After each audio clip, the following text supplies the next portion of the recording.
ಇದರ ಜೊತೆ ಮುಖ್ಯಮಂತ್ರಿಗಳು ಮುಂದಿನ ವಿಧಾನಸಭಾ ಚುನಾವಣೆ ಬಗ್ಗೆ ಕೂಡ ಮಾತನಾಡಿದ್ದಾರೆ. ಮುಂದಿನ ವಿಧಾನಸಭಾ ಚುನಾವಣೆಗೆ ನಾನು ಸ್ಪರ್ಧೆ ಮಾಡಲ್ಲ ಅನ್ನುವಂಥ ಮಾತನ್ನು ಈಗ ಸಿದ್ದರಾಮಯ್ಯನವರು ಹೇಳ್ತಾ ಇದ್ದಾರೆ.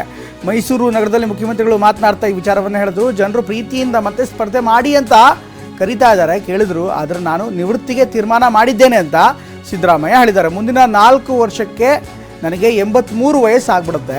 ಆಮೇಲೆ ಇಷ್ಟು ಉತ್ಸಾಹದಲ್ಲಿ ಕೆಲಸ ಮಾಡಲು ಸಾಧ್ಯವಿಲ್ಲ. ನನ್ನ ದೇಹದ ಸ್ಥಿತಿ ನನಗೆ ಮಾತ್ರ ಗೊತ್ತಿರುತ್ತೆ ಅನ್ನುವಂಥ ಮಾತನ್ನು ಕೂಡ ಹೇಳ್ತಾರೆ. ಅಂದರೆ ವಯಸ್ಸಾಯ್ತು ಅನ್ನುವಂಥ ಕಾರಣಕ್ಕೋಸ್ಕರ ನಾನು ನಿವೃತ್ತಿಯನ್ನು ಹೊಂದ್ತೀನಿ ಅನ್ನುವಂಥ ಮಾತನ್ನು ಈಗ ಮುಖ್ಯಮಂತ್ರಿಗಳು ಹೇಳ್ತಾ ಇದ್ದಾರೆ. ವರ್ಣಾಜನ ನೀವು ಇನ್ನೊಂದ್ಸತಿ ನಿಂತ್ಕೊಳ್ಳಿ ಗೆಲ್ಲಿಸ್ತೀವಿ ಅಂತಿದ್ರು. ಅಸೆಂಬ್ಲಿಗೆ ನಿಂತ್ಕೊಳ್ಳಿ. ಅದೇ ಅಸೆಂಬ್ಲಿಗೆ ಇನ್ನೊಂದ್ಸತಿ ನಿಂತ್ಕೊಳ್ಳಿ ಗೆಲ್ತೀವಿ ಅಂತಿದ್ರು. ನಾನು ತೀರ್ಮಾನ ಮಾಡಿದ್ದೀನಿ, ಇನ್ನು ಚುನಾವಣೆಗೆ ನಿಲ್ಬಾರ್ದು ಅಂತ. ಜನ ಆಯ್ತಪ್ಪ, ನೀನ್ ಹೇಳದ ನಿಂತ್ಕೊಳ್ಳಕ್ಕೆ ನನಗೆ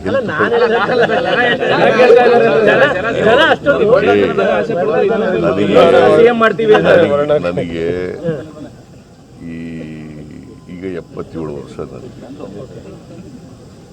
ಇನ್ನೂ 4 ವರ್ಷ ಟೈಮ್ ಇದೆ. 4 ವರ್ಷ ಟೈಮ್ ಅಂತಂದರೆ 81, 82 ಆಗ್ಬಿಡ್ತದೆ. ಮತ್ತೆ ಆರೋಗ್ಯನೂ ಇರೋದಿಲ್ಲ, ಮತ್ತು ಹರ್ಷದಿಂದ ಕೆಲಸ ಮಾಡೋಕ್ಕಾಗಲ್ಲ. ವಿತ್ ಎಂಥೂಸಿಯಸಮ್ ಕೆಲಸ ಮಾಡೋಕ್ಕಾಗತ್ತಾ? ಸಾಕು.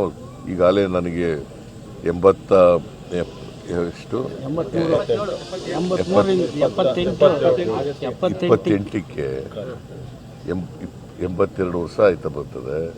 ಮತ್ತು 50 ವರ್ಷ ಆಗುತ್ತೆ. 78ರಲ್ಲಿ ತಾಲೂಕು ಬೋರ್ಡ್ ಮೆಂಬರ್ ಆಗುತ್ತೆ, 1978. ಬಟ್ ನೀವು ಕಾಣಲ್ವಲ್ಲ 78 ಇರಬಹುದು. ನನಗೆ ವಯಸ್ಸಿನ ಅನುಭವ ಆಗೋದು ಯಾರಿಗೆ? ನಿನಗೋ ನನಗೋ?